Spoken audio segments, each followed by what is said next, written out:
ఇష్టమైన ఈ కార్తీక మాసంలో భక్తి శ్రద్ధలతో శివుణ్ణి పూజిస్తే అష్టైశ్వర్యాలను పొందవచ్చు. కార్తీక సోమవారం చేసే పూజలతో శివానుగ్రహం సులభంగా పొందవచ్చు. అయితే ఈ నెల నవంబర్ 25వ తేదీన చివరి కార్తీక సోమవారం వచ్చింది. అన్ని సోమవారాల్లో చివరి కార్తీక సోమవారానికి చాలా ప్రాముఖ్యత ఉంటుంది. కాబట్టి ఎంతో విశిష్టమైన ఈ చివరి కార్తీక సోమవారం నాడు శివుని ఎలా పూజించాలి, పాటించవలసిన నియమాలు ఏంటో ఈ వీడియోలో తెలుసుకుందాం. నవంబర్ 25న చివరి కార్తీక సోమవారం నాడు శివుని పూజించడం వల్ల మీ జీవితంలో ఉన్న కష్టాలన్నీ తొలగిపోయి కోరిన కోరికలు నెరవేరుతాయని నమ్మకం. కార్తీక మాసం నెల రోజులు పూజ చేయలేని వారు ఈ పవిత్రమైన చివరి కార్తీక సోమవారం రోజున ఖచ్చితంగా ఇంట్లో పూజ చేసుకోవాలి. నవంబర్ 25న చివరి కార్తీక సోమవారం రోజున స్త్రీలు ఉదయాన్నే నిద్రలేచి చన్నీటితో తలస్నానం చేయాలి. కార్తీక సోమవారం తలస్నానం చేసేటప్పుడు తలకు షాంపూను పెట్టకూడదు. కార్తీక సోమవారం ఇంట్లో దీపారాధన చేసేవాళ్ళు పిండి ప్రమిదలతో దీపారాధన చేస్తే రెట్టింపు పుణ్య ఫలితం లభిస్తుంది. అలాగే ఆవు నెయ్యితో దీపం వెలిగిస్తే మీ ఇంటికి లక్ష్మీ కటాక్షం కలుగుతుంది.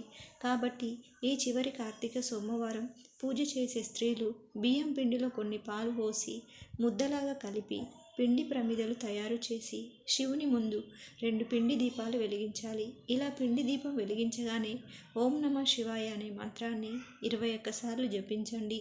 పూజలో నైవేద్యంగా అరటి పండ్లు నివేదించండి. చివరిగా పరమేశ్వరునికి హారతి ఇచ్చి 3 ప్రదక్షిణలు చేసి శివునికి నమస్కారం చేసుకోండి. ఈ విధంగా చివరి కార్తీక సోమవారం ఇంట్లో పూజ చేసి రోజంతా ఉపవాసం ఉండాలి.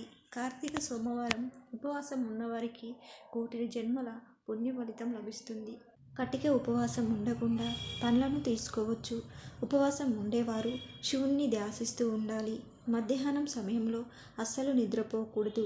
సాయంత్రం మళ్ళీ తలస్నానం చేసి ఇంటి ముందు 2 దీపాలు వెలిగించి ఇంటి తలుపులు మూసి ఉంచకుండా మెయిన్ డోర్లు కాసేపు తెరిచి ఉంచితే ఆ దీపం వెలుగు లక్ష్మీదేవి ఆకర్షించి మీ ఇంట్లోకి వెంటనే అడుగు పెడుతుందట. లక్ష్మీదేవి ఉన్న ఇల్లు అష్టైశ్వర్యాలతో నిండిపోతుంది.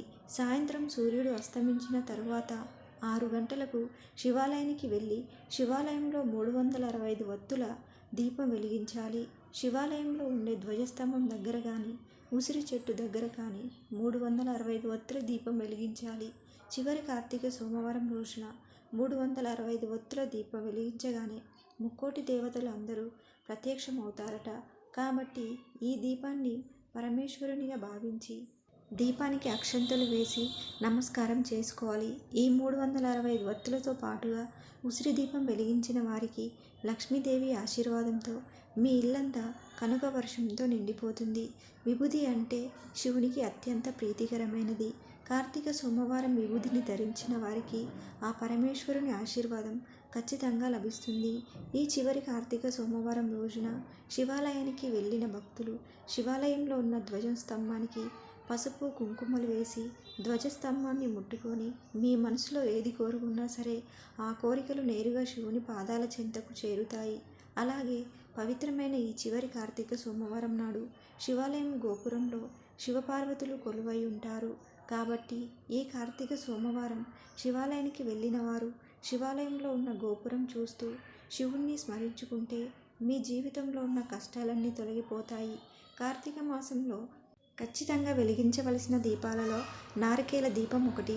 కొబ్బరి చిప్పలో వెలిగించే దీపాన్ని నారికేల దీపం అని అంటాము. శివునికి అత్యంత ఇష్టమైన దీపాలలో కొబ్బరి చిప్ప దీపం ఒకటి. ఒక కొబ్బరి చిప్పలో ఆవు నెయ్యి పోసి అందులో 3 ఒత్తులు వేసి శివుని ముందు దీపం వెలిగిస్తే ఆ పరమేశ్వరుడు ఎంతో సంతోషించి కోరినన్ని వరాలను ప్రసాదిస్తాడు. కాబట్టి ఈ కార్తీక మాసం ముగిసేలోపు శివుని ఆశీర్వాదం సంపూర్ణంగా పొందాలంటే ఈ కొబ్బరి చిప్ప దీపాన్ని ఖచ్చితంగా వెలిగించండి. ఇంటి గడపను లక్ష్మీదేవి రూపంగా భావిస్తాము. కాబట్టి ఈ కార్తీక సోమవారం రోజున మీ ఇంటి గడపలకు ఖచ్చితంగా పసుపు రాయాలి. ఏ స్త్రీ అయితే గడపకు పసుపు రాసి కుంకుమ బొట్లు పెడుతుందో ఆ కుటుంబానికి అఖండ రాజయోగం సిద్ధిస్తుంది. భర్త ఆదాయం కూడా పెరుగుతుంది. చివరి కార్తీక సోమవారం రోజున ఖచ్చితంగా తులసిని పూజించాలి. సాయంత్రం 6 గంటల మధ్యలో తులసి పూజ చేయాలి. తులసి కోట ముందు శుభ్రం చేసి అష్టదళ ముగ్గులు వేసి ముగ్గు పైన ఒక మట్టి దీపం పెట్టి దీపంలో 9 వత్తులను వేసి నువ్వుల నూనెతో కానీ ఆవు నెయ్యితో కానీ తులసి కోట ముందు దీపం వెలిగించాలి. దీపం వెలిగించి తులసి చుట్టూ 3 ప్రదక్షిణలు చేస్తే మీ మనసులో ఏది కోరుకున్నా సరే అది ఖచ్చితంగా నెరవేరుతుంది. శివునికి ఇష్టమైన సోమవారం రోజున తులసి కోట ముందు దీపం వెలిగిస్తే మీ కుటుంబానికి రాజవైభవం కలుగుతుంది. కార్తీక సోమవారం తులసిని పూజించిన వారికి కోటి జన్మల పుణ్య ఫలితం లభిస్తుంది. ఈ కార్తీక సోమవారం నాడు శివలింగం పైన చెంబుడు నీళ్లు పోసిన ఆ శివయ్య భక్తికి పులకరించిపోయి కోరిన కోరికలను తప్పక నెరవేరుస్తాడు. శివ పూజలో ఒక గన్నేరు పువ్వు సమర్పిస్తే 1000 జిల్లేడు పూలతో శివుణ్ణి పూజించినంత పుణ్యం లభిస్తుంది.